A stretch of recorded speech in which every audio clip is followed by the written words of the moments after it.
Whereabouts are we now? So we're in York City Centre, right in the middle of it basically, and we're doing something called Project Vigilant, which is a policing operation to try and tackle sexual predatory behaviour in the nighttime economy, and to try and safeguard as well our most vulnerable in society. And how are you doing that? Because you're obviously a uniformed officer. Well, I know you've got plainclothes officers as well. Yeah, so tonight on the deployment we've got high visibility uniformed officers such as myself, and we've also got plainclothes officers as well. And the idea is that by having both elements, we're far better able to identify any behaviours that might be in the economy.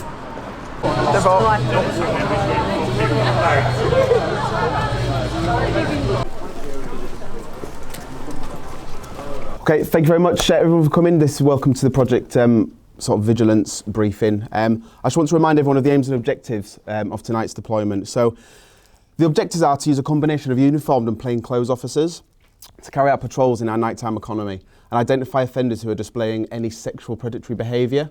It's to safeguard the vulnerable ultimately, and we're there to prevent any sexual violence from happening, and that's through some proactive disruptive patrols, and provide that enhanced response to any serious sexual violence.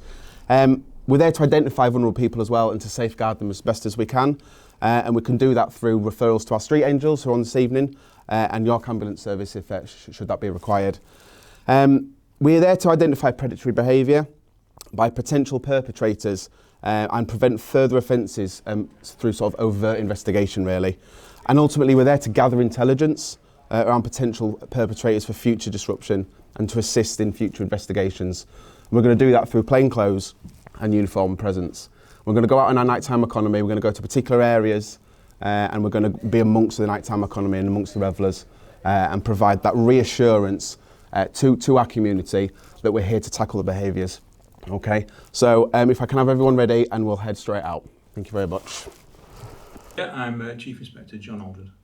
And we're here to talk about Project Vigilant then, and that's a nationwide operation, isn't it? What's that all about? Well, obviously, York is a very vibrant city with an absolutely fantastic nighttime economy. And what we get as a result of that nighttime economy is many people, not only from local communities, but coming in for various nights and various celebrations. And what that can lead to, obviously, is that high footfall can lead to situations where people find themselves vulnerable, whether that's through excessive alcohol or whatever means.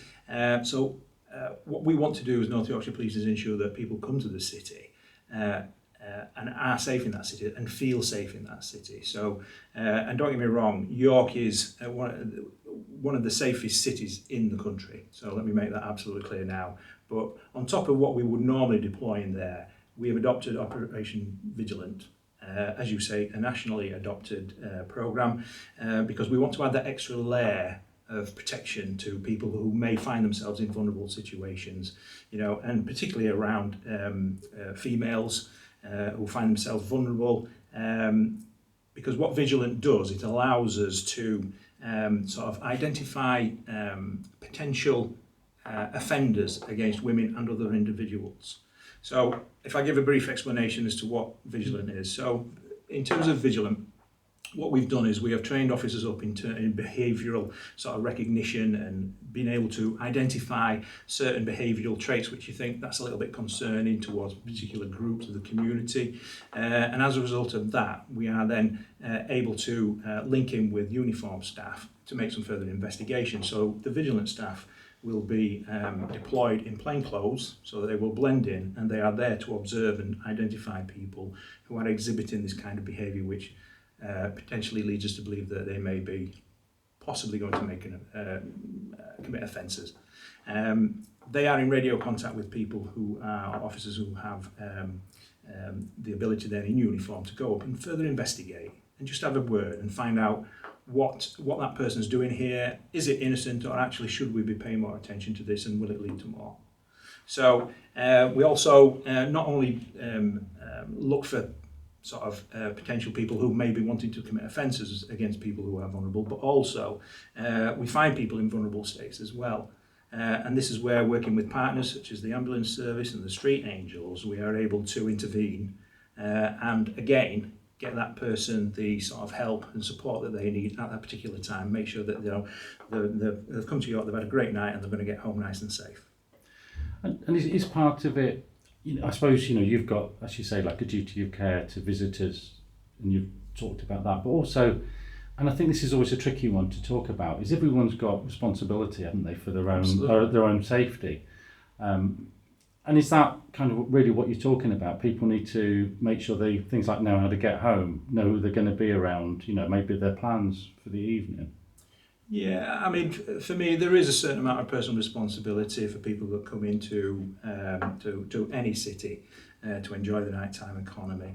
It's not for me to sort of preach, but we do give basic advice. It is Freshers Week this week, I believe, and as such, we do link in beforehand and go to the fairs, the Freshers fairs, and offer advice around safety. And it's usually the basic kind of things that anyone would say, the use of alcohol, be measured in your approach, all these things, know where you are, be aware of your surroundings and things like this. So nothing onerous. Don't get me wrong, York, as I said, is the safest, probably one of the safest cities in this country, and the county is one of the safest as well. It is, like I say, the nightlife is brilliant, but what we want to ensure is that our normal resources are supplemented by the Vigilant staff, which give that extra layer of protection. And it's, as I say, it's nationally adopted, so it actually makes sense that we adopt it as well. And it links in, obviously, it links in around our priority around violence against women and girls, because the majority, a considerable number of offences are committed against that particular group of people. So we want to be there to protect them and intervene early and prevent those offences before they occur. The students who've been back, or coming back over the last sort of few weeks then, is expected to be a big night in York this evening? I think Fridays and Saturday nights are big nights in York virtually every evening, and I appreciate what you're saying about, because we have obviously the fresher period, and as I've said, we do work and try and provide information to the freshers as we go to the freshers freshers fairs, and try and just give them that little bit of consideration. But it's always a high footfall in York City Centre, and what we do is we deploy into the areas where you get those high footfalls, and to ensure that we have the best opportunity, because wherever you get the high footfalls, that's where you are going to find people who may wish to take advantage of the situation. And obviously the training that the officers have had will allow us to identify early and intervene early and prevent offences. And we've had some really, really good results. We've had a gentleman who was identified through his approaches to females. We've had further conversations with him as a result of that. He was found to be wanted and was arrested at the time. I have, although it's a difficult one, because you can never measure what you prevent. But in my mind, on that particular situation, I'm happy that actually his actions beforehand implied that there potentially was another offence to be happened there. We've had another incident where there was actually a sexual assault within York Centre. The offender had left at the time but returned, and actually through that collaboration with the door staff and the businesses, the door staff were confident enough to actually, upon citing this person, detain them, immediately called us, and the arrest was made.